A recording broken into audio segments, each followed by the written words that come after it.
Jadi saya sarankan, jadi mualaf yang menyerang di dunia Kristen, menyerang kekristenan, tolong baca ayat ini.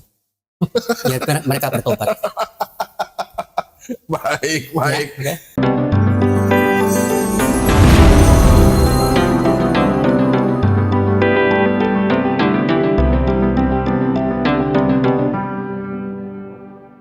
Kembali bersama dengan kami dalam channel podcast kebenaran, di mana dalam channel ini kami berdiskusi tentang pertanyaan-pertanyaan terkait dengan keimanan orang-orang Kristen.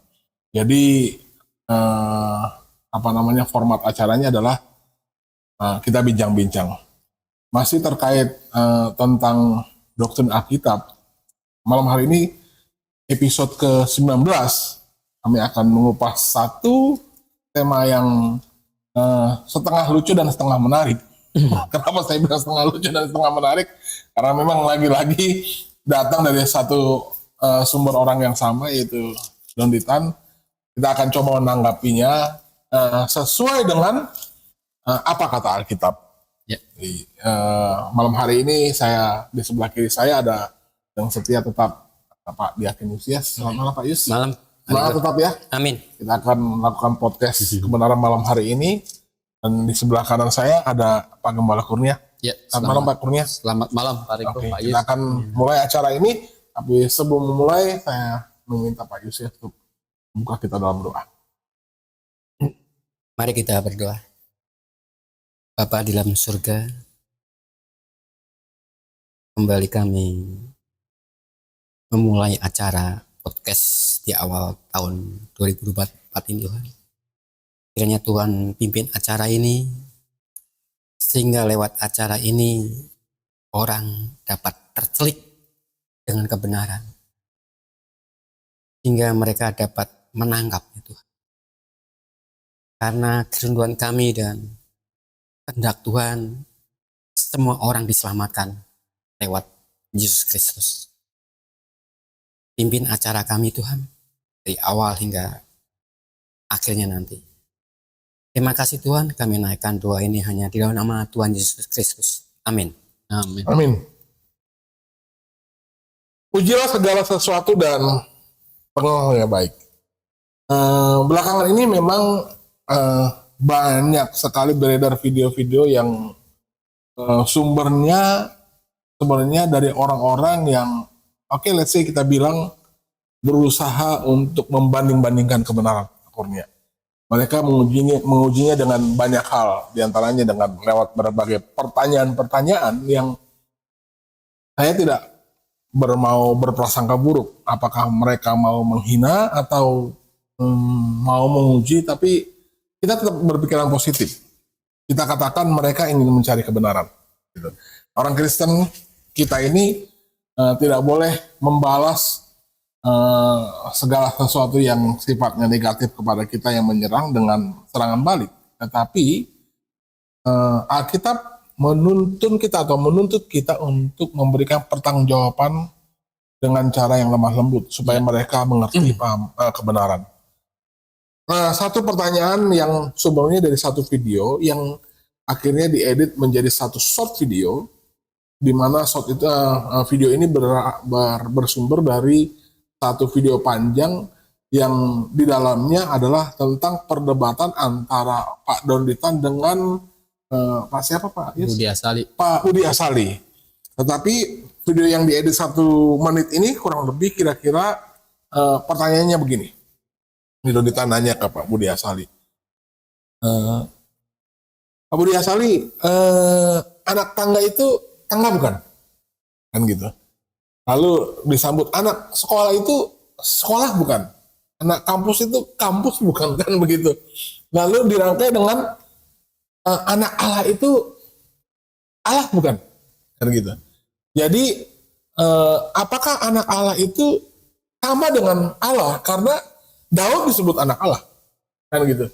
Ada banyak tokoh-tokoh di dalam Alkitab yang bahkan Adam, Abraham disebut anak Allah. Tetapi apakah mereka Allah? Lalu apakah ada indikasi di dalam Alkitab yang menjelaskan tentang dua kata ini, anak Allah, itu berarti sama dengan Allah itu sendiri. Karena saya yakin konsep imannya Pak Donitan adalah Allah itu tidak beranak. Jadi tidak mungkin karena Allah itu tidak beranak, nggak mungkin dia punya anak. Jadi siapapun yang disebut dengan anak Allah, nomor satu pasti bukan Allah, nomor dua mustahil karena Allah tidak beranak. Gitu. Lalu bagaimana dengan keyakinan orang Kristen yang Yesus sering disebut dengan anak Allah?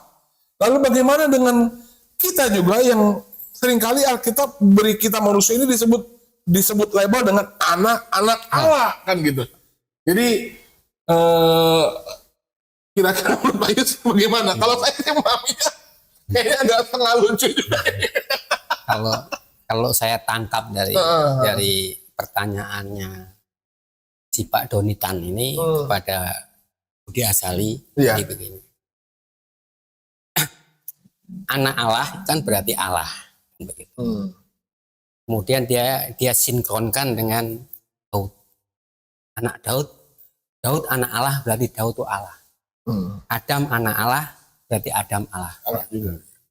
Padahal kan tidak seperti itu pemahamannya. Kalau Pak Donitan kan, kalau dia membaca Alkitab secara keseluruhan, saya yakin dia tidak akan mengambil kesimpulan seperti itu. Iya. Tapi karena kita punya narasumber, biarlah narasumber yang menjelaskan. Tapi sebentar dulu, Pak Yus. Kalau seandainya kita berada di tengah-tengah percakapan mereka dan kita bisa merespon, kira-kira apa merespon Pak Yus? Nah, gini. Ini kita nggak usah pakai Alkitab. Iya, Kita usah pakai Alkitab dulu. Nggak usah pakai Alkitab, Ini pakai logika sehat aja dulu. Dia katakan anak tangga itu tangga bukan? Kalau saya jawab anak tangga tangga. Tangga? Iya. Kalau dia bukan tangga, dia nggak disebut anak tangga. Padahal nggak beranak juga. Iya. Anak sekolah, sekolah. Kan gitu kan? Dia nggak mungkin disebut anak sekolah kalau tidak sekolah. Iya. Itu logikanya. Iya. Anak kunci juga. Iya, kunci. Nggak perlu beranak dulu, nggak perlu menikah dulu. Anak kunci. Dia nggak mungkin disebut anak kunci kalau bukan kunci. Kan tapi sayang Pak, kita tidak akan menjawab dengan cara yang seperti ini. Kita akan menjawab bagaimana Alkitab menjelaskan pertanyaan yang seperti ini. Dan memang harus dari orang yang benar-benar belajar Alkitab secara integrasi yang baik, secara komprehensif, dan kiranya Pak Kurnia memiliki wawasan yang cukup untuk menjelaskan kepada kami dan penonton yang menyaksikan. Silakan Pak Kurnia. Iya. Baik. Kadang masalah anak Allah ini kadang itu jadi bahan olok-olokan, gitu. Karena masa Allah beranak, karena memikirkannya itu dengan pikiran manusia. Kita punya anak karena kita menikah, kan seperti itu. Berarti anak Allah itu karena menikah, gitu. Tidak seperti itu. Anak Allah, sebutan anak Allah untuk Yesus Kristus itu adalah satu gelar, ya, untuk membedakan di dalam pribadi Tritunggal. Gitu.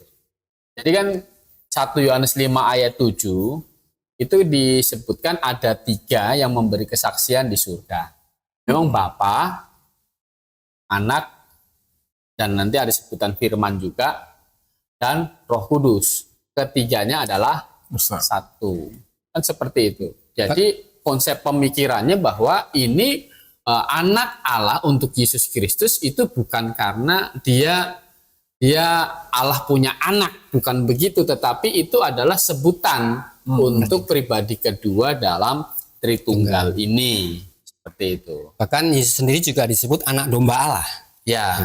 Untuk apa itu sebagai simbol dari perjanjian lama yang seperti domba yang dikorbankan itu. Betul. Nah, maka orang Yahudi mengerti ini bahwa ketika Yesus menyatakan diri sebagai anak Allah, itu disebut penghujatan, dan oleh karena sebutan Yesus anak Allah inilah dia disalibkan. Kan begitu. Nah, coba di Yohanes 19 ayat 7 itu, jawab orang-orang Yahudi itu kepadanya, kami mempunyai hukum dan menurut hukum itu ia harus mati, sebab ia menganggap dirinya sebagai anak Allah. Dia menganggap dirinya sebagai anak Allah. Nah, jadi harus dihukum mati, kan begitu. Nah, Karena itu kan katanya penghujatan dia bilang. Kenapa? Coba kita baca Yohanes 5 ayat yang ke-18. Sebab itu orang-orang Yahudi lebih berusaha lagi untuk membunuhnya, bukan saja karena ia meniadakan hari Sabat, tapi juga karena ia mengatakan bahwa Allah adalah Bapanya sendiri dan dengan demikian menyamakan dirinya dengan Allah. Ya, menyamakan dirinya dengan Allah gitu. Satu ayat lagi Yohanes 10 ayat 33. Jawab orang-orang Yahudi itu, bukan karena suatu pekerjaan baik maka kami mau melempari engkau, melainkan karena engkau menghujat Allah dan karena engkau sekalipun hanya seorang manusia saja menyamakan dirimu dengan Allah. Iya. Jadi anak Allah itu dianggap menghujat ketika Yesus berkata aku anak Allah, Bapa itu adalah Bapa itu adalah Allah itu adalah Bapaknya, itu menyamakan dirinya dengan Allah. Itu penghujatan gitu. Jadi makanya mereka pada waktu itu kekeh harus dibunuh, Yesus harus disalibkan. Karena apa? Dosanya apa? Dianggap oleh mereka itu adalah ini penghujatan. Karena Yesus hanya manusia, dianggap mereka Yesus manusia, tetapi Yesus itu menyamakan dirinya dengan Allah. Mengaku dirinya adalah Allah. Ya, menyamakan dirinya dengan Allah karena kan ada Bapa, ada Roh Kudus, kan dalam Tritunggal kan Bapa adalah Allah, Roh Kudus adalah Allah, dan Yesus Kristus juga adalah Allah. Seperti itu. Boleh sedikit saya tambahkan, Pak? Gimana?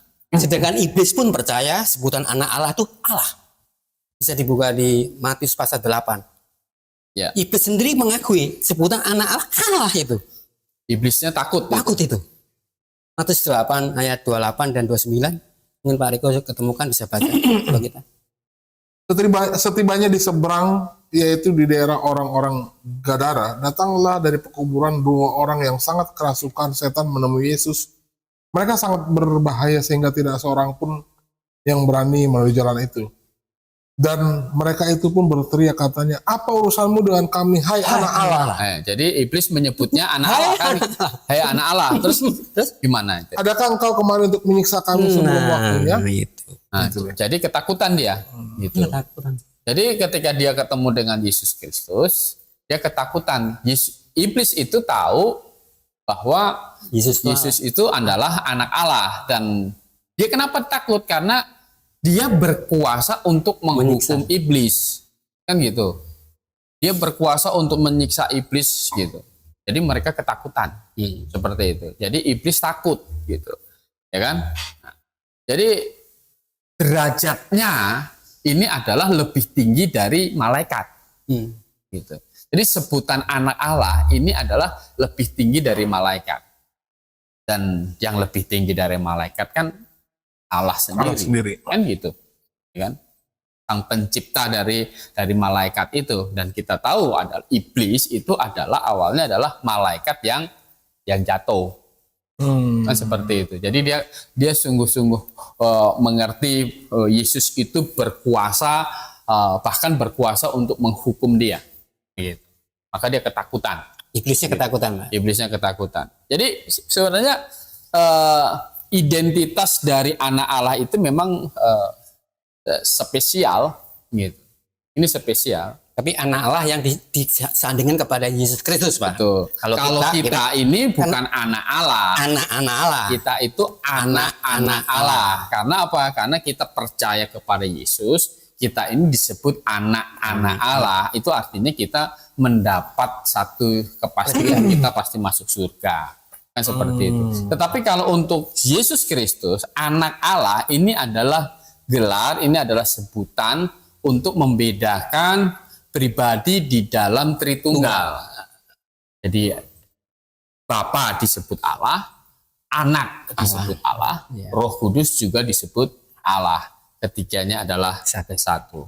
Jadi ini spesial sebutan identitas dari anak Allah untuk Yesus Kristus. Orang Yahudi tahu itu. Tahu, makanya dia kan mau disalib tuh. Mau dilemparin dengan batu. Terus akhirnya setelah Yesus berkata dia anak Allah, nggak perlu saksi lagi. Ini menghujat, udah cukup.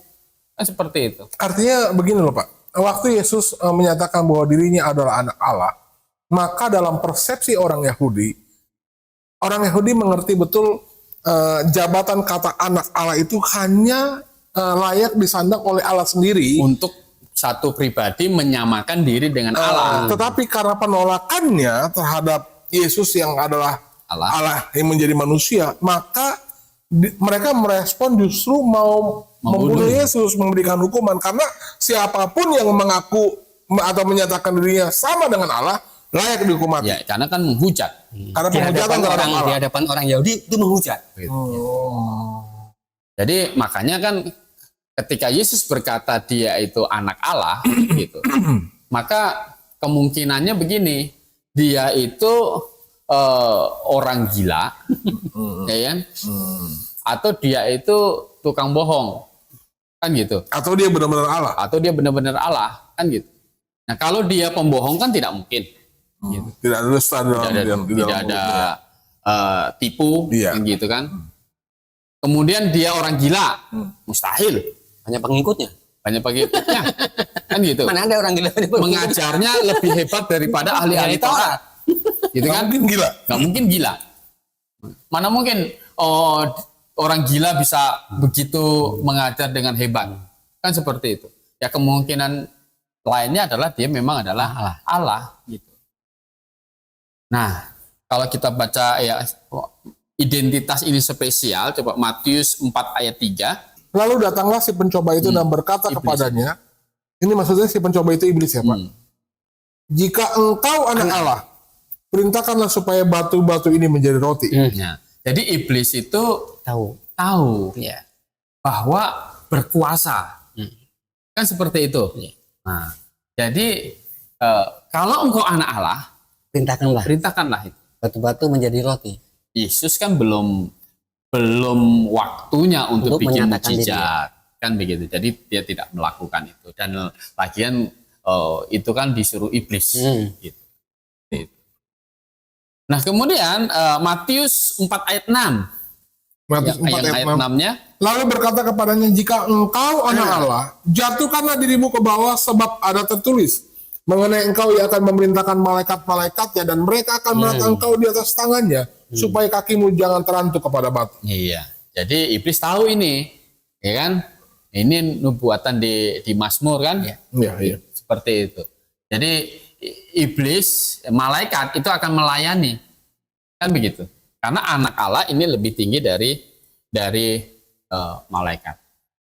Dan anak Allah ini adalah juga menerima penyembahan. Matius 14 ayat 33. Dan orang-orang yang ada di perahu menyembah dia. Ini menyembah Yesus, berarti murid-muridnya ya Pak. Betul. Waktu menyeberang ke Danau Galilea ya. Sesungguhnya engkau anak Allah. Ya. Menyembah dia. Gitu. Sesungguhnya engkau adalah anak Allah. Nah ini kan peristiwanya, ini kan setelah Baca itu Pak ya. ayat berapa tadi? Matius 14 ayat 33. Iya. Matius 14 ayat 33 itu ya setelah Yesus mengadakan berjalan di atas air kan seperti itu. Engkau adalah anak Allah. Jadi itu adalah satu gelar yang spesial. Dan kalau malaikat biasa, malaikat saja itu kan tidak mau disembah. Kalau dia malaikat itu tidak mau disembah. Nah, misalnya Wahyu pasal 19 ayat 10 itu. Jadi kalau malaikat biasa itu tidak boleh menerima penyembahan, karena yang boleh menerima penyembahan itu adalah hanya Allah saja. Wahyu 19 ayat 10, maka tersungkurlah aku di depan kakinya untuk menyembah dia. Ini maksudnya menyembah dia malaikat ya Pak? Iya. Tetapi ia berkata kepadaku, janganlah berbuat demikian. Aku adalah hamba, sama dengan engkau dan saudara-saudaramu yang memiliki kesaksian Yesus. Sembahlah Allah, karena kesaksian Yesus adalah roh nubuat. Ya. Jadi yang disembah itu hanya Allah gitu. Dan Yesus Kristus anak Allah itu adalah dia menerima penyembahan. Yesus menerima penyembahan gitu. Jadi dia disembah oleh murid-muridnya, dia nggak menolak. Sebagai orang Yahudi gitu. Tahu bahwa yang bisa ya atau yang boleh disembah itu adalah hanya Allah saja. Malaikat saja itu disembah sama Yohanes, jangan sembah aku. Aku ini juga hamba. Kan seperti itu. Kenapa? Karena malaikat itu juga ciptaan, manusia juga ciptaan. Jadi manusia itu tidak boleh menyembah ciptaan yang lain, itu tidak boleh. Gitu. Nah, yang bisa menerima penyembahan itu adalah Allah, dan Yesus Kristus itu disembah, dia tidak menolak karena dia tahu dia adalah Allah. Gitu. Karena gelar anak Allah itu sama menyamakan dirinya dengan Allah, dan anak Allah ini adalah yang menyatakan Allah yang tidak nampak. Di Injil Yohanes pasal 1 ayat 18. Tidak seorang pun yang pernah melihat Allah, tetapi anak tunggal Allah yang ada di pangkuan Bapa, dialah yang menyatakannya. Jadi tidak ada seorang pun yang bisa melihat Allah. Yang menyatakan Allah yang Bapa itu adalah Yesus Kristus. Yesus Kristus, anak tunggal Allah. Dia yang menyatakannya. Jadi kenapa? Karena di dalam perjanjian lama, itu tokoh-tokoh di dalam Alkitab, itu ada yang melihat Allah, melihat Jehovah, melihat Tuhan. Kan begitu. Artinya kalau kita gabungkan dengan penjelasan Yohanes 1 ayat 18, yang mereka lihat itu bukan Allah Bapa, tetapi yang mereka lihat adalah Yesus Kristus. Apa namanya? Kristofani. Kristofani. Yang dilihat Musa, yang dilihat Abraham, yang dilihat Abraham, yang bergulat dengan Yakub. Betul, yang bergulat dengan Yakub. Yang kalau di dalam Hakim-Hakim 6 ayat 22, coba kita baca, itu yang menampakkan diri kepada Gideon. Maka tahulah Gideon bahwa itulah malaikat Tuhan. Ya. Lalu katanya, celakalah aku Tuhanku Allah, sebab memang telah kulihat malaikat Tuhan dengan berhadapan muka. Ya. Jadi celakalah aku sudah melihat apa? Malaikat Tuhan. Malaikat Tuhan. Dan celakalah aku Tuhanku Allah, sebab memang telah kulihat malaikat Tuhan dengan berhadapan muka. Ya, jadi melihat malaikat Tuhan itu Tuhan sendiri, gitu. Nah, kalau kita melihat di Yohanes pasal 1 ayat 18 tadi, berarti yang dilihat Gideon ini bukan Allah Bapa, tapi yang dilihat Gideon memberikan Allah Anak. Oke, sebentar Pak Kurnia. Ini saya mau coba memberi lebih jelas lagi supaya orang yang menonton paham dengan penjelasan Pak Kurnia. Ini yang ditulis ini adalah malaikat Tuhan loh Pak. Iya, malaikat Tuhan, tapi M-nya besar. Oke. Terus Tuhannya besar. Tuhannya besar semua. Jadi malaikat Jehovah. Oh. Itu malaikat Tuhan. Jadi dalam bahasa Inggris Jehovah's Angel gitu. Ya. Jadi dalam bahasa Inggris. Oh. Jadi itu Tuhannya itu Tuhan Jehovah, besar semua, begitu. Jadi ini bukan malaikat kayak Gabriel. Enggak. Tapi dia adalah Allah sendiri. Dia adalah Allah. Makanya si Gideon tadi kan bilang apa ke situ? Celakalah aku Tuhanku Allah. Celakalah aku Tuhanku Allah. Iya. Terus aku sudah, sebab memang telah kulihat malaikat Tuhan dengan berhadapan muka. Melihat malaikat Tuhan berhadapan muka. Jadi malaikat Jehovah ini adalah teofani juga. Begitu. Allah yang nampak. Maka dia bilang celakalah aku. Kenapa disebut ada kata malaikat? Kenapa? Yang menggandeng di belakang kata nama Tuhan. Ya karena kan Tuhan yang datang ke dunia ini kan seperti itu. Malaikat kan utusan. Arti dari malaikat itu kan messenger, utusan. Gitu. Jadi Allah Bapa tetap di surga. Gitu. Dan Yesus Kristus ini yang menyatakan Allah Bapa kepada manusia. Jadi di perjanjian lama pun tidak ada seorang pun yang melihat Allah. Allah dalam artian Allah Bapa. Yang menyatakan Allah yang dilihat di dalam perjanjian lama itu adalah Yesus Kristus. Mungkin bisa ditambahkan Pak. Soalnya kan kalau di dalam perjanjian lama itu kalau orang yang melihat Tuhan dia akan mati. Kan begitu kan. Ya makanya si Gideon tadi bilang Nah, celakalah aku. Tapi di sini yang di sini yang di ayat 23 dikatakan, tetapi berfirmanlah Tuhan kepadanya, selamatlah engkau, jangan takut, engkau tidak akan mati. Iya. Jadi Ada pemberitahuan Di bawahnya, kepada Tuhan ya. di bawahnya. jadi harus begitu. Gideon itu kalau nggak dikasih hidup ya dia mati. Iya. Kan begitu. Sama Yesaya juga kan gitu. Celakalah aku nih. Dia udah lihat Allah kan gitu. Nah, cuma dikasih karunia begitu. Karena yang dilihat itu penampakan Yesus Kristus sebelum datang ke muka bumi ini, Sebelum dilahirkan di dalam perawan Maria kan yang disebut dengan Kristofani. Kristofani.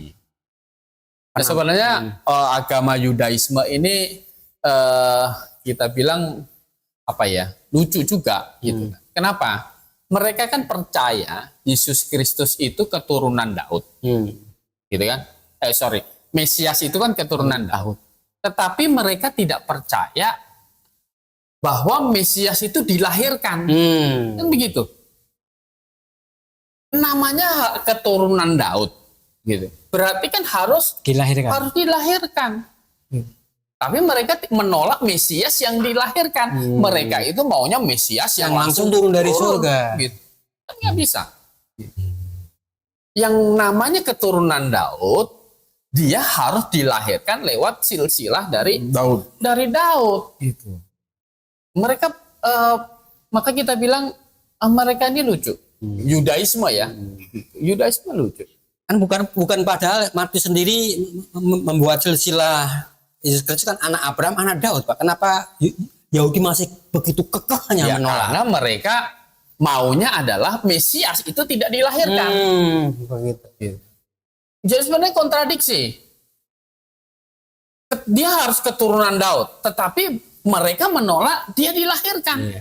Itu secara bangsa, Pak ya. Secara bangsa. Tapi secara individu banyak yang mau menerima. Gitu, ya, makanya kan agama Yudaisme. Gitu. Agama Yudaisme. Paulus dulu memang agama Yudaisme, tetapi berbalik dia bertobat, akhirnya menerima Yesus itu Mesias. Yesus yang dilahirkan oleh perawan Maria, kemudian mati dikubur dan bangkit, itu Mesias gitu. Sementara agama Yudaisme tidak mau terima itu, mereka menolak itu. Berarti kalau dikatakan Yudaisme sekarang juga tersesat, Pak ya? Tersesat, menyimpang dari iman para leluhur sebenarnya. Gitu. Satu lagi Pak Kurnia, berbicara tentang dua kata anak Allah ini, waktu Yesus menyatakan dia sebagai anak Allah dan orang Yahudi langsung memberikan hukuman mati kepada dia, berarti banyak dong Pak di dalam Perjanjian Lama yang menjadi referensi kata anak Allah ini adalah Allah sendiri. Di dalam Perjanjian Lama. Di dalam Perjanjian Lama, anak Allah adalah Allah sendiri. Anak Allah adalah Allah sendiri. Di dalam Perjanjian Lama belum dinyatakan itu kan. Oh, belum ada. Belum dinyatakan. Tetapi mereka memahami betul bahwa kata anak Allah itu sama dengan sejajar dengan Allah. Betul. Ketika seseorang menyebut bahwa Allah itu, Jehovah itu adalah bapaknya, ya kan? Itu berarti dianggap menyamakan diri dengan Allah itu sendiri. Meskipun mereka memahami bahwa sebenarnya ada janji Tuhan di mana Mesias yang akan datang itu lahir dari Daud. Keturunan Daud. Keturunan Daud, iya. Daud. Ya mereka tahu gitu. Bahwa janji kepada Daud bahwa Mesias itu, bahwa tahta Daud itu tidak akan berkesudahan, akan lanjut terus selama-lamanya. Kan seperti itu. Tapi kenyataannya kan tidak ada. Tahta Daud kan berhenti, gitu. Hilang. Sampai sekarang kan tidak ada yang melanjutkan kerajaan pemerintahan Daud kan tidak ada. Jadi dikatakan orang yang ngomong di Perjanjian Lama belum dinyatakan. Tapi bagaimana dengan referensinya Yesaya? Yesaya pasal 9. Yesaya pasal 9 dari ayat 6 sampai ayat yang ke-7. Yesaya pasal 9 ayat 6 sampai yang ke-7. Saya bacakan Pak ya. Sebab seorang anak telah lahir untuk kita, seorang putra telah diberikan untuk kita, Lambang pemerintahnya ada di atas bahunya dan namanya disebutkan seorang penasihat ajaib, Allah yang perkasa, Bapa yang kekal, Raja damai. Iya. Apakah ini juga bisa samar-samar memberikan pengertian ini ada gambaran anak Allah itu Allah? Tidak. Ya, ini adalah bahwa Mesias itu akan datang, kan seperti itu. Nah, tetapi kalau pertanyaannya apakah sudah jelas di dalam perjanjian lama ada Allah Bapa, Allah Anak, Allah Roh Kudus, ya belum dijelaskan seperti ini, gitu. Ya kan? Kita mendapatkan pribadi Allah Tritunggal itu dengan jelas itu di dalam perjanjian baru. Karena di dalam perjanjian lama kan secara implisit saja. Gitu. Begitu. Tapi substansinya sudah ada. Substansinya sudah ada secara implisit. Tapi ini sekali lagi Pak, masih sekonteks dengan pertanyaan Donitan. Sebenarnya kita sama-sama memahami maksudnya dia adalah Allah itu nggak mungkin beranak. Satu. Terus kedua, nggak mungkin manusia bisa jadi Allah.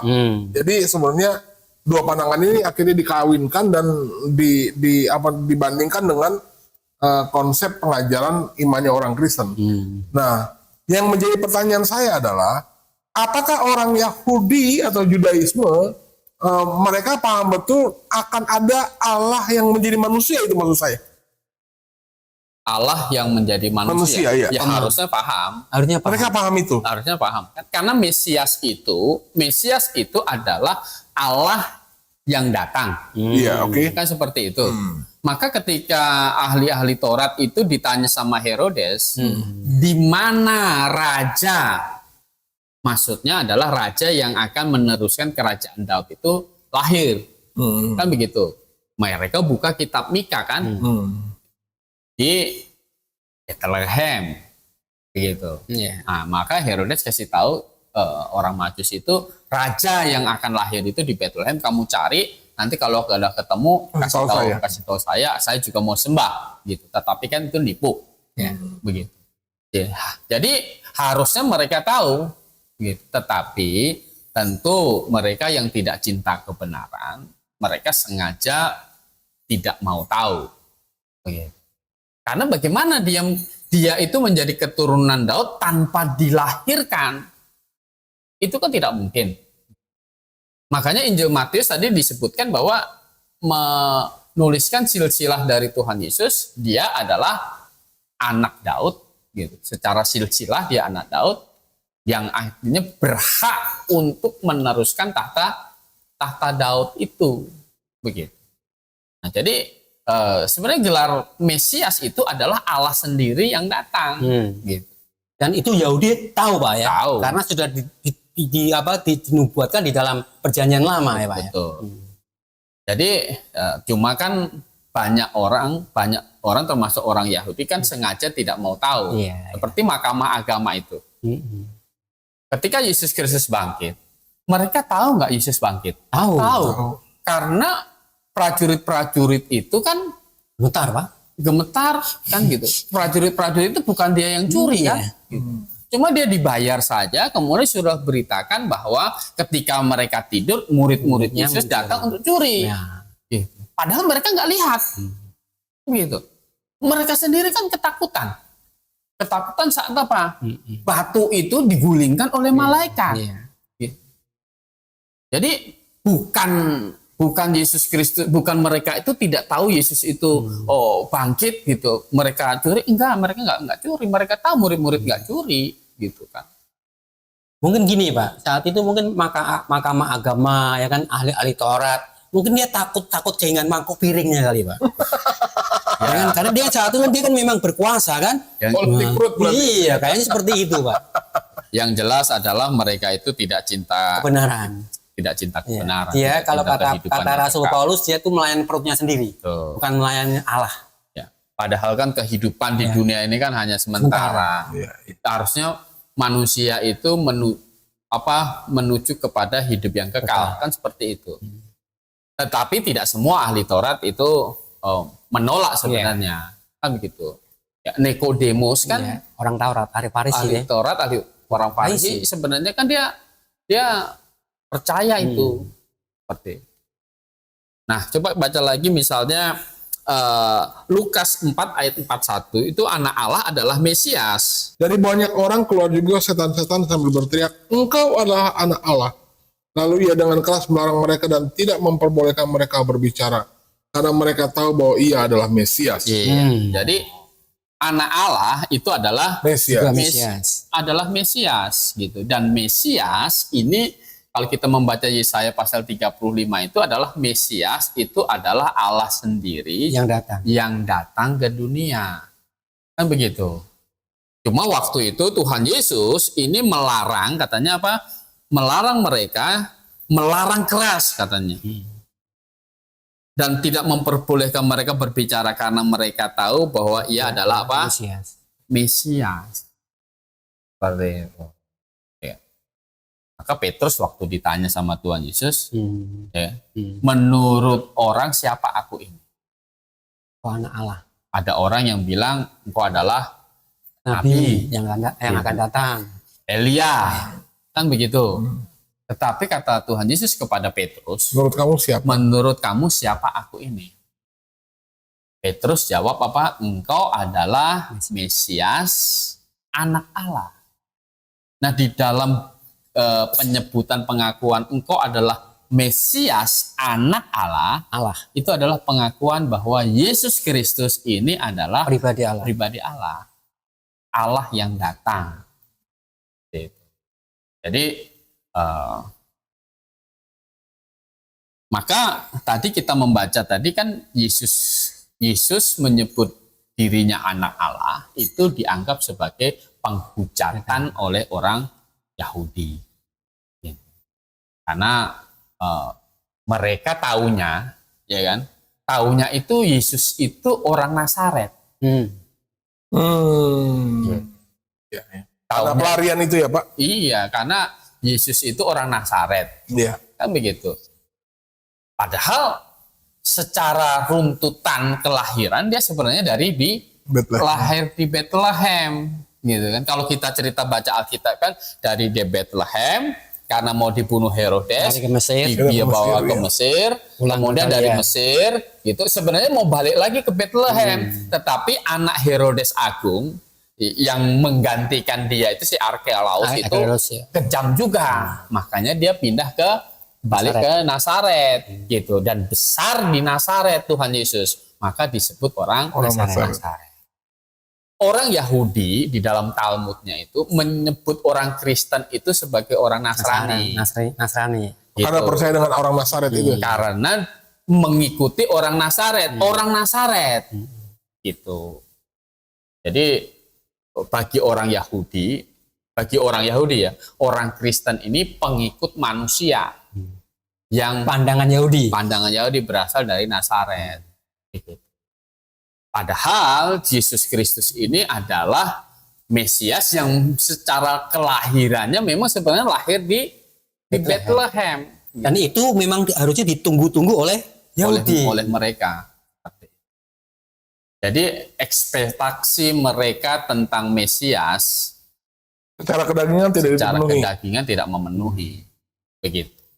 Kok lahir menurut mereka kan dia hanya orang Nazaret. Sementara Mesias adalah orang lahir di Bethlehem, keturunan Daud. Gitu. Jadi menurut mereka Yesus Kristus itu besar di Nazaret, berarti lahirnya di Nazaret. Berarti tidak mungkin Mesias ini. Begitu. Tetapi memang kebenaran itu akan tertutup untuk orang yang tidak cinta kebenaran. Itu pasti seperti itu. Jadi Yesus Kristus ini memang akhirnya nama anak Allah ini itu memang sebenarnya identik, Pak, ya? Identik untuk Yesus Kristus untuk membedakan dia dengan Allah Bapa dan dengan Allah Roh Kudus. Gitu. Jadi sebutannya banyak. Kalau untuk Yesus Kristus itu dia adalah anak Allah, Mesias, ya firman Allah, ya kan? Mesias, anak manusia. Nah, jadi kenapa juga ada gelar anak manusia? Karena memang untuk menyatakan memang betul-betul dia ini adalah manusia sejati, sehingga apa? Untuk menjadi penebus dosa manusia, itu memenuhi syarat. Iya. Kan begitu. Jadi dia harus menjadi daging sama seperti kita.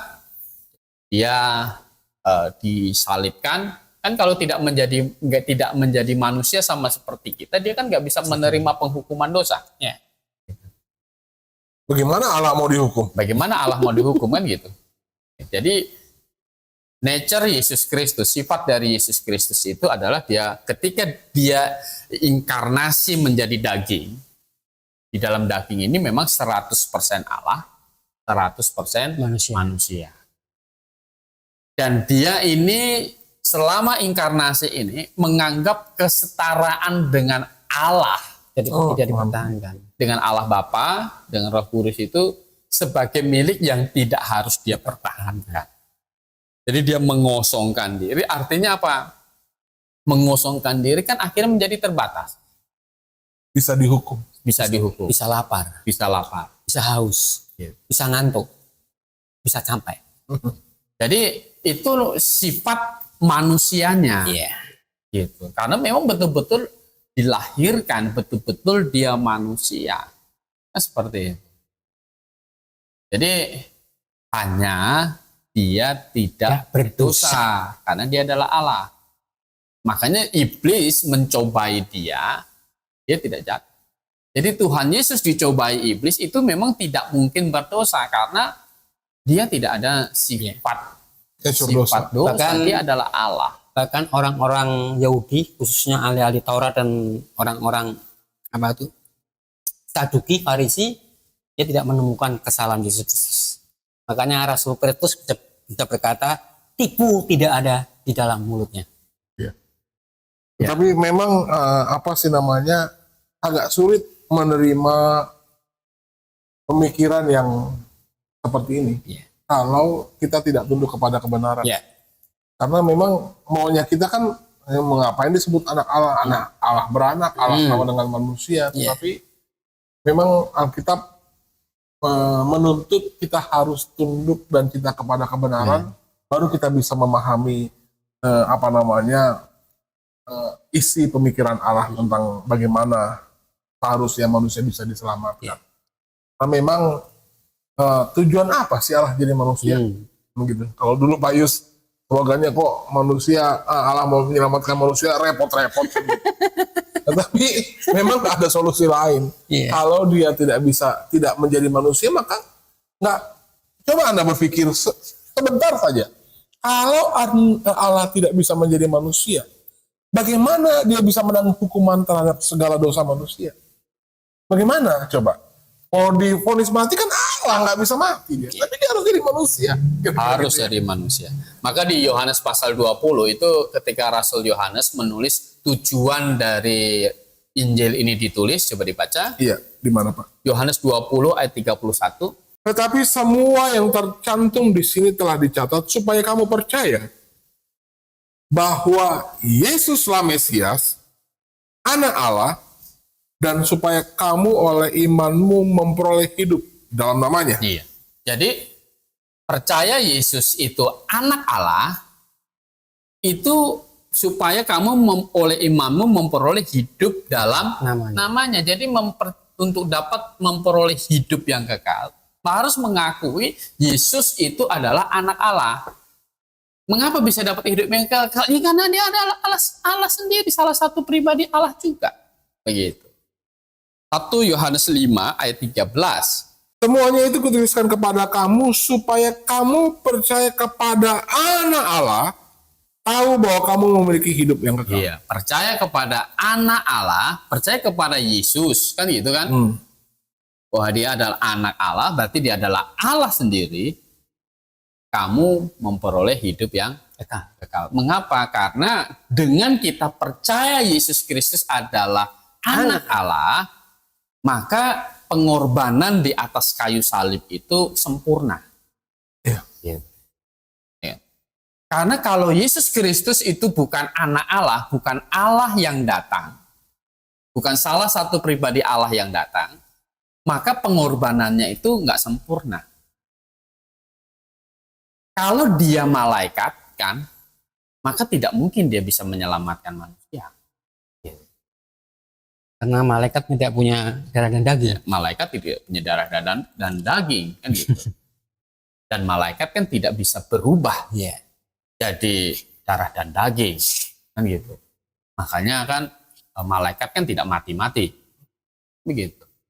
Yang bisa menjadi memakai memakai darah dan daging adalah Allah, salah satu pribadi Allah, karena ada Bapa adalah Allah, Roh Kudus adalah Allah, dan Anak adalah Allah. Ini yang anak, ini yang mengenakan Darah dan daging gitu, mengenakan tubuh, sehingga pengorbanannya di atas kayu salib itu sempurna. menjadi sempurna. Bahwa dia tidak berdosa, ya kan? Dia tidak berdosa sehingga dia sah untuk menjadi penanggung hukuman dosa manusia. Semuanya, Pak. Salah keseluruhan, bukan cuma manusia, dunia, Pak. Dunia. Sehingga apa?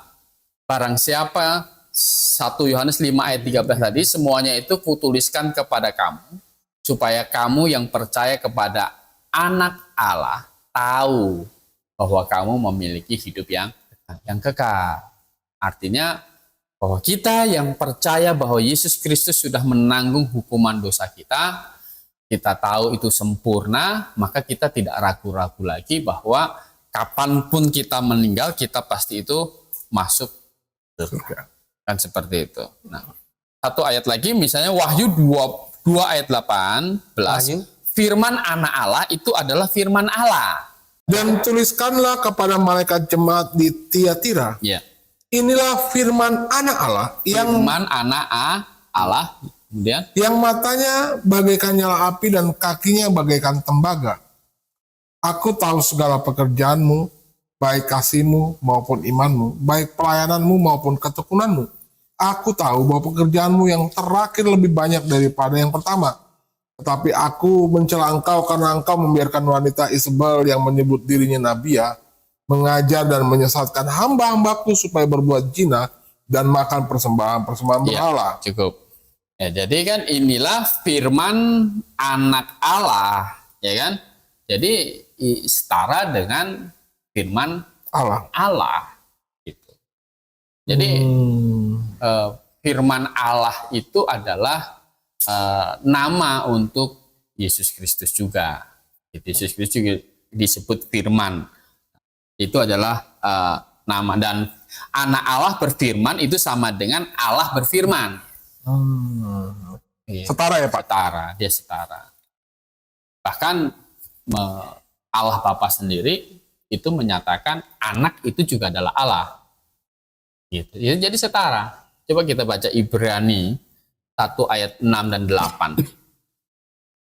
Dan ketika ia membawa pula anak yang sulung ke dunia, ia berkata semua malaikat Allah harus menyembah dia. Jadi semua malaikat harus menyembah dia. Kan begitu. Jadi Allah Bapa itu tidak cemburu malaikat menyembah Yesus Kristus. Gitu. Kalau Yesus Kristus ini bukan Allah, itu kan dilarang dong. Nggak boleh. Kan melanggar firman-Nya sendiri. Jangan kamu menyembah selain Allah, kan seperti itu. Jadi ini Allah Bapa malah menyuruh malaikat menyembah kepada anak. Gitu. Oke, lanjutkan. Ayat 7 ya Pak? Iya. Dan tentang malaikat-malaikat ia berkata yang membuat malaikat-malaikatnya menjadi badai dan pelayan-pelayannya menjadi nyala api. Iya. Tetapi tentang anak ia berkata, tahtamu ya Allah. Berarti ini Allah Bapa nyebut Yesus Allah. Tetap untuk seterusnya dan selamanya. Dan tongkat kerajaanmu adalah tongkat kebenaran. Iya. Jadi sebutan anak Allah itu adalah sebutan untuk membedakan 3 pribadi di dalam Tritunggal ini. Jadi Allah Bapa, Allah Anak, Allah Roh Kudus, ketiganya adalah Esa. Begitu. Kan sesuai dengan 1 Yohanes 5 ayat yang ke-7. Nah, itulah sebenarnya kesimpulan Alkitab tentang mempelajari Allah dan anak Allah itu sama dengan Allah. Itu sama dengan Allah Bapa, setara dengan Allah Bapa. Begitu. Jadi Allah Bapa juga menyuruh malaikat menyembah dia, menyembah anak ini. Dan Allah Bapa menyebut anak ini juga sebagai Allah. Dan Yesus sendiri menerima penyembahannya. Dan Yesus sendiri menerima penyembahan. Seperti itu. Baik. Pak Yus sudah cukup jelas? Boleh sedikit saya tambah? Boleh, silakan Pak. Ini kan kalau saya amatin, saya cermati, itu kan banyak orang-orang Kristen yang pindah iman, ya, bisa kalau katakan menjadi mu'alaf. Itu kan karena biasanya ketidakpercayaannya itu nongol. Apa ketidakpercayaannya nongol? Itu tentang Yesus Kristus itu Allah. Ya, saat menjadi Kristen dia percaya Yesus Kristus Allah, tapi setelah dia keluar Kristen, dia tidak percaya Yesus itu Allah. Bahkan mencari-cari kesalahan-kesalahan Alkitab. Sebetulnya orang-orang yang seperti ini tuh Alkitab sudah ngomong Pak Riko. Seperti ini. Justru bahaya sekali orang yang sudah bertobat kepada Kristus, dia keluar itu lebih bahaya. Karena Alkitab sudah ngomong. Mungkin Pak Riko bisa bacakan. Boleh Pak Yus. 2 Petrus 2 Ayat. 20 sampai 22. Sebab jika mereka oleh pengenalan mereka akan Tuhan dan Juru Selamat kita Yesus Kristus telah melepaskan diri dari kecemaran dunia, tetapi terlibat lagi di dalamnya, maka akhirnya keadaan mereka lebih buruk daripada yang semula. Karena itu bagi mereka adalah lebih baik jika mereka tidak pernah mengenal jalan kebenaran daripada mengenalnya, tetapi kemudian berbalik dari perintah kudus yang disampaikan kepada mereka. Bagi mereka cocok apa yang dikatakan peribahasa yang benar ini. Anjing kembali lagi ke muntahnya dan babi yang mandi kembali lagi ke kubangan. Jadi saya sarankan, jadi mu'alaf yang menyerang di dunia Kristen, menyerang kekristenan, tolong baca ayat ini. Biar mereka bertobat. Baik. Ya, okay. Jadi saudara. Jadi keadaannya lebih buruk. Kenapa keadaan lebih buruk? Karena nanti hukuman di neraka juga lebih berat. Iya. Begitu. Sebenarnya orang yang menolak Yesus sebagai Mesias, pada akhirnya semua mereka akan dihukum.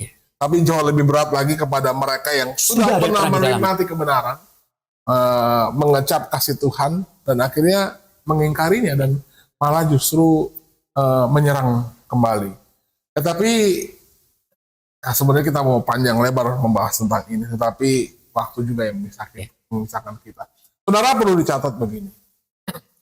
Ujilah segala sesuatu dan peganglah yang baik. Ini moto podcast kita Pak Yus ya.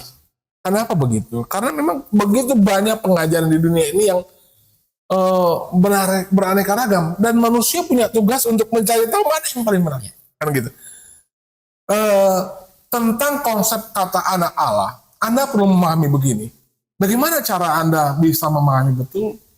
Sebenarnya belajar tentang pribadi Allah, Anda tidak boleh pakai logika yang Anda bawa selama ini, yang bertentangan dengan dengan pemikiran yang Alkitab maksud. Segala sesuatu yang ada di dalam pikiran Anda Anda coba lepas dulu, tetapi belajar Alkitab secara sistematis. Karena Alkitab ini tidak boleh dibaca lepas ayat dengan ayat yang lain. Dia tidak boleh bertentangan dengan ayat-ayat yang lain. Jadi kalau Anda mendefinisikan kata anak Allah, terus Anda berusaha menguraikan kata anak Allah itu dengan persepsi Anda di dunia ini bahwa setiap orang yang beranak itu harus kawin dulu, kan gitu. Setiap orang yang beranak harus ke bidan dulu. Bahkan saya ingat dulu kalau Allah beranak, siapa? Itu agak kocak juga kan gitu. Jadi Anda terus langsung berpikir, bagaimana mungkin Tuhan menjadi manusia? Sebenarnya mudah untuk menjawab itu. Kalau Tuhan menjadi manusia pasti bisa. Yang nggak bisa itu manusia jadi Tuhan, kan gitu. Tetapi kami tidak mungkin menjelaskan Alkitab dengan cara yang kurang lembut. Kami akan tetap berusaha sabar sesuai dengan perintah Tuhan untuk menjelaskan iman kita, bertanggung jawab tentang apa yang kita yakini dengan penuh kesabaran, supaya Anda melihat bahwa kami sedang menghidupi Tuhan yang benar dalam hidup kami. Amin. Baik, Allah menjadi manusia. Dia harus menjadi manusia supaya dia bisa dihukum. Itulah tandanya bahwa dia mengasihi saya. Dia mengasihi Pak Gembala Kurnia, dia mengasihi Pak Yus, Dia mengasihi Anda yang sedang menyaksikan acara ini. Amin. Bahkan seisi dunia. Itulah tanda bahwa dia mengasihi dunia ini. Dan dia menghendaki tidak ada satu orang pun yang binasa. Maka dia menjadi manusia. Menerima hukuman. Yang seharusnya hukuman itu adalah hak saya. Haknya Pak Yus. Haknya Pak Kurnia. Hak Anda untuk menerima itu. Dan harus di dalam neraka yang kekal. Tetapi Allah tidak mau kita semua masuk ke dalam neraka. Sehingga dia menjadi manusia, melupakan segala yang dia miliki di surga bahkan. Bayangkan, Tuhan yang memiliki segala-galanya rela menjadi manusia demi saya, demi Anda, demi kita semua yang ada di tempat ini. Juga demi penonton. Ya, demi menonton. Anda silakan berpikir, merenung pelan-pelan, mana yang lebih logis untuk menjamin Anda masuk ke dalam kerajaan surga. Kami menyarankan Anda untuk berpikir, merenung, berdoa di dalam hati. Berkata di dalam hatimu, Tuhan, tunjukkanlah saya kebenaran. Maka saya percaya setiap orang yang cinta kepada kebenaran, maka Tuhan akan menuntun Anda untuk menemukan kebenaran itu sendiri. Lebih luas lagi, lebih luas lagi, lebih luas lagi. Iya. Selamat malam, Pak Kurnia. Selamat malam. Terima kasih buat segala penjelasan yang memberikan pencerahan. Saya tetap berdoa dan berharap supaya bukan hanya saya dan Pak Yus yang mendengarkan penjelasan Pak Kurnia, tetapi semua orang yang menonton video ini, mereka bisa diberkati dan menemukan kebenaran. Malam, Yesus, terima kasih sudah setia menemani kami berdua di sini. Juga terima kasih Pak Kurnia. Baik. Pak Gembala boleh tutup di dalam doa. Ya. Baik, kita berdoa. Bapa di dalam surga, kami mengucap syukur ya kan Kau sudah mengaruniakan anak-Mu yang tunggal, Yesus Kristus, bagi dunia ini, bagi kami, karena dengan kematian dari Yesus Kristus, kubur dan bangkit, maka segala dosa kami sudah diselesaikan, sehingga kami bisa disebut sebagai anak-anak Allah. Amin. Sehingga kami punya satu jaminan, kapanpun kami mati, kami pasti masuk surga. Amin. Karena segala dosa kami sudah dihitungkan, sudah diselesaikan. Oleh karena itu, ya di dalam hidup kami sebagai musafir di muka bumi ini, sebelum kami sampai ke surga, kami akan terus menunjukkan bahwa kami mengasihi Engkau Tuhan yang sudah mengasihi kami terlebih dahulu. Kami akan pakai hidup kami sebaik-baiknya untuk memuliakan Engkau.